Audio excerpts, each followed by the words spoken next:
இரண்டாவதாக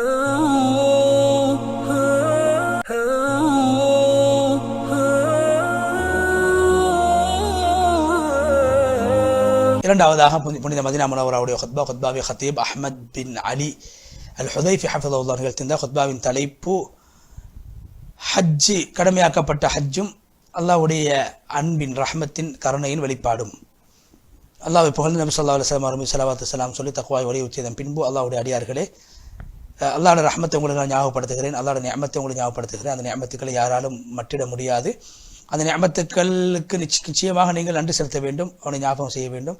அல்லாஹ் குர்ஆனில் சூரா இப்ராஹிம் 7வது வசனம், அல்லாஹ் தஆலா உங்களுக்கு அனுமதி வழங்கியிருக்கிறார், நீங்கள் நன்றி செலுத்தினால் உங்களுக்கு நான் அதிகப்படுத்துவேன், நீங்கள் நிராகரித்தால் என்னுடைய தண்டனை பலமானதாக கடினமானதாக இருக்கும்.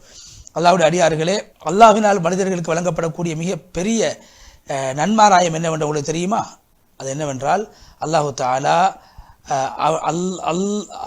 அடியார்களுக்கும் அல்லாஹுக்கும் இடையில் இருக்கக்கூடிய தொடர்பு ரஹ்மத் என்ற தொடர்பாகும். ரஹ்மத்தின் மூலமாகத்தான், அந்த ரஹ்மத்தின் மூலம் அல்லாஹு தஆலா நல்லவர்கள், பாவிகள், கெட்டவர்கள், முஃமின்கள், காஃபிர்கள் எல்லோருக்கும் அல்லாஹ் அருள் பாலிக்கின்றான். அல்லாஹ் குர்ஆனில் சொல்கிறான், ரப்பனா வஸஅத குல்ல ஷைஇன் ரஹ்மத்தன் வ இல்மா. நபி அல்லாஹ் குர்ஆனில் சொல்கிறான், ரப்பே, உன்னுடைய ரஹ்மத்தும் அறிவும் எல்லா விடயங்களையும் வியாபித்து விட்டது. சூரா காஃபிர் 7வது வசனம். அதே போல அல்லாஹ் சொல்கிறான், அல்லாஹ் பாவங்களை மன்னிக்கக்கூடியவனா, அன்பு செலுத்தக்கூடியவனா இருக்கிறார். சூரா அல் கஹ்ஃப் 58வது வசனம். அதே போல அல்லாஹ் சொல்கிறான், தன் மீது அல்லாஹ் ரஹ்மத்தை கடமையாக்கி விட்டார். சூரா அல் அன்ஆம் 54வது வசனம். மறுமையில் அல்லாஹ் தஆலா முஃமின்களுக்கு மாத்திரம் கருணை காட்டக்கூடியவனாக இருக்கிறான். ஏன்? மறுமை முஃமின்கள் அல்லாஹ் கட்டுப்பட்டு வாழ்ந்தவர்களாகவும் அல்லாஹ்வினால் தடுக்கப்பட்ட விடயங்களை தவிர்த்து கொண்டவர்களாக இருக்கிறார். அதனால் அல்லாஹ் குர்ஆனில் சொல்கிறான், மறுமையில் அல்லாஹ் முஃமின்கள் மீது கருணை காட்டக்கூடியவர் இருக்கிறார். சூரா அல் அஹ்ஸாப் 43வது வசனம். அடியார்கள் யாருக்கும் அல்லாஹ் தஆலா அணுவளவு கூட அநியாயம் செய்ய மாட்டான். ரஹ்மத் என்பது அல்லாஹ்வுடைய தன்மைகள் சிஃபத்துக்களில் ஒன்றாக இருக்கிறது.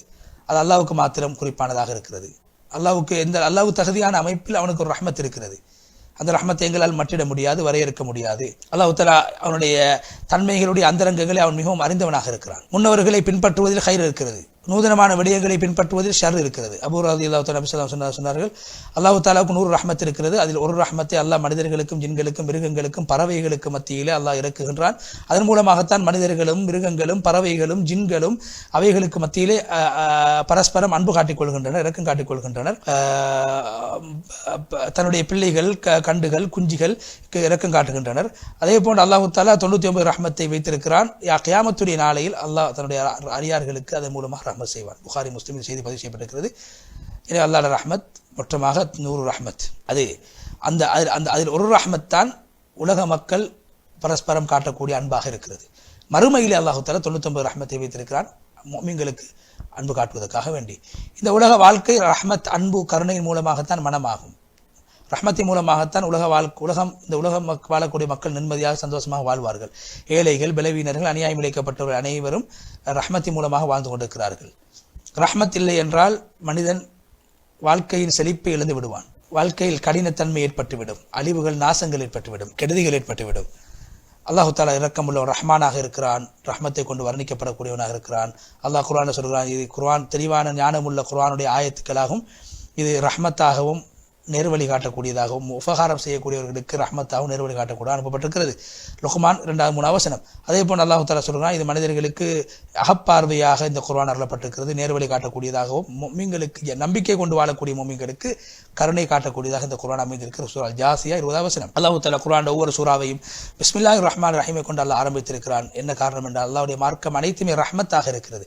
கட்டளைகள் அனைத்து ரஹ்மத்தாக இருக்கிறது, தடைகள் அனைத்து ரஹ்மத்தாக இருக்கிறது. கெடுதிகளை விட்டு, மனிதனை ஆபத்துகளை விட்டு பாதுகாக்கக்கூடியதாக அல்லாஹ்வுடைய கட்டளைகள் அமைந்திருக்கிறது. அல்லாஹ்வுடைய குர்ஆனில் சொல்லப்பட்ட சம்பவங்கள் அனைத்தும் படிப்பினை நிறைந்தவைகளாக காணப்படும். ரசூல்மார்கள் அல்லாஹ் அனுப்பினான். அதில் முஹம்மது ஸல்லல்லாஹு அலைஹி வஸல்லம் அவர்கள் அல்லாஹ் தஆலா அனுப்பினான், உலகத்துக்கு ரஹ்மத்தாக அனுப்பியிருக்கிறான். குர்ஆன் சூரா அல் அன்பியா 107வது வசனம் அல்லாஹ் சொல்கிறான், நபியே, உங்களை ரஹ்மத்தாக அன்றி அகிலத்தாருக்கு ரஹ்மத்தாக அன்றி நாங்கள் உங்களை அனுப்பவில்லை. அதே போன்று நபி ஸல்லல்லாஹு அலைஹி வஸல்லம் அவர்கள் உலகத்திலும் மறுமையிலும் முஃமின்களுக்கு ரஹ்மத்தாக அனுப்பப்பட்டிருக்கிறார். காஃபிர்களுக்கும் அல்லாஹ் ரஹ்மத்தாக நபி ஸல்லல்லாஹு அலைஹி வஸல்லம் அனுப்பியிருக்கிறார். ஏன்? அவருடைய நபி ஸல்லல்லாஹு அலைஹி வஸல்லம் பரக்கத்தின் மூலமாக அவர்களுடைய கெடுதிகள் குறைக்கப்படும். அநியாயம் இழைக்கப்பட்டவர்களை, அவருடைய அநியாயக்காரர்களை நபி ஸல்லல்லாஹு அலைஹி வஸல்லம் ரஹ்மத் பாதுகாக்கக்கூடியதாக இருக்கிறது. அதே போன்று ரஹ்மத்துடைய அந்த வழிகள் அதிகமாக இருக்கிறது. யார் அந்த வழிமுறைகளை கடைபிடிப்பார்களோ அவர்களுக்கு அல்லாஹ் தஆலா ரஹ்மத் செய்வான். அல்லாஹ் குர்ஆனில் சொல்ற, என் ரஹ்மத் எல்லா விடயங்களையும் வியாபித்து விட்டது. யார் தக்வா உள்ளவர்களாக, ஜக்காத் கொடுக்கக்கூடியவர்களாக, எங்களுடைய அத்தாட்சிகளை நம்பக்கூடியவர்களாக, ரசூல்மார்களை, நபி ஸல்லல்லாஹு அலைஹி வஸல்லம் அவர்களை, உம்மி நபியை பின்பற்றக்கூடியவர்களாக யார் இருப்பார்களோ அவர்களுக்கு என்னுடைய ரஹ்மத்தை நான் கொடுப்பேன். அந்த உம்மி நபியை பற்றி அவர்கள் அவருடைய வேதங்கள் தௌராத்தில், இஞ்சில் அவர்கள் பெற்றுக்கொள்கிறார்கள். அவர்களுக்கு அந்த நபி ஸல்லல்லாஹு அலைஹி வஸல்லம் அவர்கள் நன்மை ஏவுவார்கள், தீமையை தடுப்பார்கள், நல்லதை அனுமதிப்பார்கள், தீயதை தடுப்பார்கள். அவர்களுடைய சிரமங்களை, கஷ்டங்களை, பாரங்களை நபி அவர்கள் இல்லாமலாக்குவார்கள். சூரா அல்-அராஃப் 156 157 வசனம். இஸ்லாத்துடைய கடமைகள், தடைகள், ஏவல்கள் அனைத்துமே அல்லாஹ்வுடைய ரஹ்மத்தை உண்டு பண்ணக்கூடியதாக இருக்கிறது. ஹஜ்ஜி நபி ஸல்லல்லாஹு அலைஹி வஸல்லம் அவர்கள் செய்தார்கள். அந்த ஹஜ்ஜுடைய காலத்தில் தான் இந்த மார்க்கம் பரிபூர்ணமாக ஆக்கப்பட்டது. அது அல்லாஹ்வுடைய ரஹ்மத்தில் ஒன்றாக இருக்கிறது. அல்லாஹ்வுடைய ரஹ்மத்தின் பக்கம், மக்ஃபிரத்தின் பக்கம் நீங்கள் விரையுங்கள், சொர்க்கத்தின் பக்கம் விரையுங்கள். அது வானம் பூமியை விட விசாலமானதாக இருக்கிறது. தக்வாதாரிகளுக்கு அது தயார் செய்து வைக்கப்பட்டிருக்கிறது. அவர்கள் எப்படிப்பட்டவர்கள் என்றால் சந்தோஷமான நிலைமையிலும் கஷ்டமான நிலைமையிலும் அல்லாஹ்வுடைய பாதையிலே செலவழிப்பார்கள், கோபத்தை அடக்குவார்கள், மனிதர்களை மன்னிப்பார்கள். அல்லாஹ் தஆலா உபகாரம் செய்யக்கூடியவர்களை விரும்புகிறான். சூரா ஆல இம்ரான் 133 134 வசனம். அதை ஓதி ஹுத்பாவுடைய முதல் பகுதியை விட்டு ஹதீப் அஹ்மத் பின் அலி அல் ஹுதைஃபி ஹஃபிதஹு விடைபெற்றதுக்கு பின்னால் ஹுத்பாவுடைய இரண்டாவது பகுதியில் அல்லாஹ்வை புகழ்ந்து நபி ஸல்லல்லாஹு அலைஹி வஸல்லம் அவர்கள் ஸலவாத் ஸலாம் சொல்லி தக்வாவை வலியுறுத்தியதன் பின்பு, அல்லாஹ்வுடைய அடியார்களே, அல்லாஹ்வுடைய ரஹ்மத் உங்களுக்கு கிடைத்துக் கொண்டிருக்கிறது. அதனுடைய முடிவை யாராலும், அல்லாஹ்வை தவிர வேறு யாராலும் அறிந்து கொள்ள முடியாது. அல்லாஹ்வுடைய நிஅமத்துக்களை யாராலும் எண்ணி முடிக்க முடியாது, அவைகளை யாராலும் மட்டிட முடியாது. அல்லாஹ் வீட்டை ஹஜ் செய்யக்கூடியவர்கள் அல்லாஹ் வழங்கக்கூடிய வெகுமதிகளை யாராலும் எண்ணிட மட்டிட முடியாது. அரஃபாவில் தரித்து புனிதமான இடங்களுக்கு சென்று ஹஜ்ஜை செய்தவர்களுக்கு அல்லாஹ் கொடுக்கக்கூடிய நன்மை யாராலும் மட்டிட முடியாது.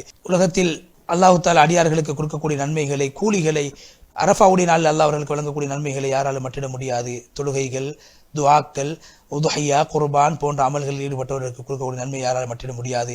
அல்லாஹ் தஆலா அவைகளின் மூலமாக மனிதர்கள் ஏற்பட இருக்கக்கூடிய சோதனைகளை விட்டு மனிதர்கள் அல்லாஹ் பாதுகாப்பான்.